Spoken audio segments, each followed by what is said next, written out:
Nah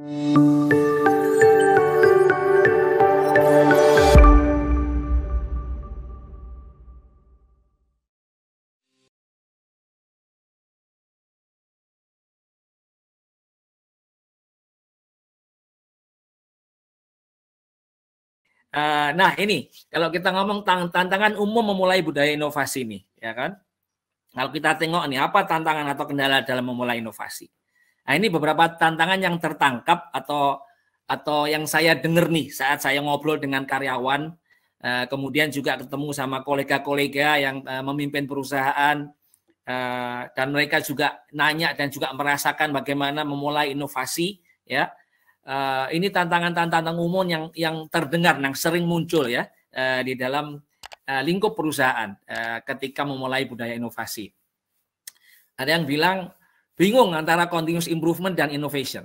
Ya, jadi memang kita ini kan terbiasa ya. Kalau dulu kita ada sering sekali ada yang kita mungkin mempunyai framework continuous improvement. Mungkin hafal dengan jargon kemarin hari ini lebih baik dari kemarin, besok lebih baik dari hari ini, dan wujudnya mungkin itu adalah ada yang QCC ya, quality circle gitu kan, dan juga operational improvement yang sifatnya small increment gitu. Nah, kemudian juga muncul ini inovasi. Inovasi ini apa? Apa bedanya antara continuous improvement dan innovation? Nah, ini yang kemudian karena mungkin lebih memikirkan apa nih bedanya continuous improvement dan innovation, malah akhirnya mungkin enggak melakukan inovasi gitu kan, tapi terjebak dalam definisi gitu. Nah ini juga ada satu nih pernyataan atau yang muncul gitu ya tentang gimana nih membedakan antara continuous improvement dan inovasi gitu. Kemudian ada yang merasa kurang percaya diri, merasa kurang kreatif ya. Kurang inovatif gitu. Nah, memang secara umum banyak sekali ya bahwa kita ini gimana sih kita berpikir kreatif gitu ya. Kayaknya buntu ya gitu kan menciptakan ide. Memang ada beberapa orang yang mungkin merasa mikir untuk kreatif aja sudah susah gitu. Apalagi menelurkan hal-hal yang kreatif ya. Wajar gitu kan. Nah, namun ini kan kreatif, inovatif ini adalah sebuah kebiasaan. Ya memang ada beberapa orang yang mungkin merasa sulit. Nah ini memang perlu mendapatkan stimulus dari kita, gitu kan. Baik kita ini sebagai pemimpin atau mungkin kita ini adalah pengelola sebuah perusahaan, gitu kan, atau mungkin kepala sebuah fungsi, manager human resources misalnya, atau bahkan director. Maka kita perlu lihat itu bagaimana temperatur orang-orang kita.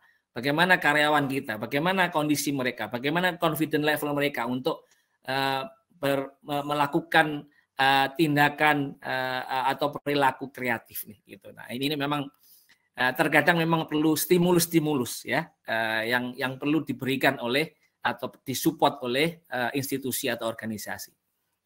Kemudian ada yang mengatakan bahwa tantangannya saya ini sendiri nih aneh sendiri nih kalau saya melakukan inovasi. Jadi ngerem gitu kan. Rekan kerja atau mungkin fungsi lain, departemen lain nggak umum, belum ada yang melakukan inovasi gitu. Nah ini memang kalau memang kalau kita ngomong secara organisasi nih gitu kan atau secara perusahaan, kalau memang ini belum di set up oleh dari top manajemen, kemudian mengarah bahwa strategik dan directionnya ini adalah sebuah budaya dan kemudian mempunyai budaya inovasi dan kemudian diterjemahkan menjadi implementasi praktek-praktek hari-hari di dalam lingkungan hari-hari dan lingkungan kerja, maka sangat mungkin bahwa orang mau melakukan inovasi itu merasa aneh gitu karena yang lain tidak melakukan itu gitu. Nah ini juga salah satu alasan ini tantangan umum inovasi.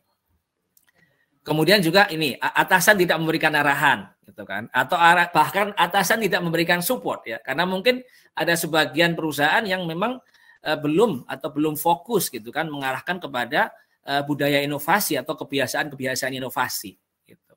Wajar kalau kemudian tim atau anak buah kalau kemudian atasan tidak memberikan gong gitu ya atau bahkan memberikan contoh gitu ya.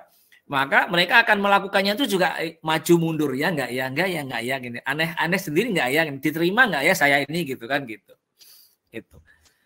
Nah, itu. Kemudian ada yang sibuk nih. Mereka ngerti nih, oh iya kreatif ya, mungkin mereka merasa bisa gitu kan, inovatif, merasa perlu gitu kan. Tapi aku sibuk banget nih dengan operasional rutin sehari-hari. Aku nggak sempat gitu. Nah, ini juga banyak terjadi karena different lingkungan kerja, different perusahaan juga mungkin kalau dibilang workload-nya atau mungkin prioritas atau pressure-nya gitu kan, itu beda-beda gitu kan. Ada yang mungkin sudah melenggang gitu kan, atau organisasinya orangnya cukup banyak sehingga orang mengerjakannya sudah terbagi-bagi, masih ada celah nih untuk kemudian kita ada ini waktu, ada ruang gitu kan. Kalau kita ngomong mungkin ada kerileksan dikit lah gitu kan untuk kita bisa melakukan thinking gitu ya, atau mungkin berpikir mengarah kepada bagaimana ke depan lebih baik, bagaimana melakukan hal-hal yang kreatif gitu kan, berpikir kreatif dan kemudian melakukan hal yang kreatif dan kemudian arah inovatif gitu.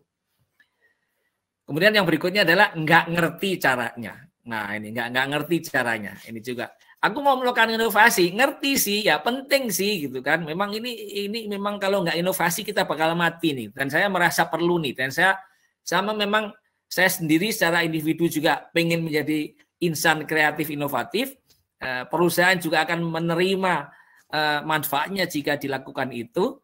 Tapi aku nih gagap nih, nggak ngerti bagaimana melakukan inovasi nih gitu. Nah ini ada beberapa tantangan umum yang sedikit banyak kemudian menjadikan bahwa pemikiran atau praktek inovasi itu tidak tumbuh subur gitu kan, tidak dicoba gitu kan, dan juga tidak tumbuh kembang di dalam sebuah lingkungan kerja atau sebuah organisasi atau sebuah perusahaan.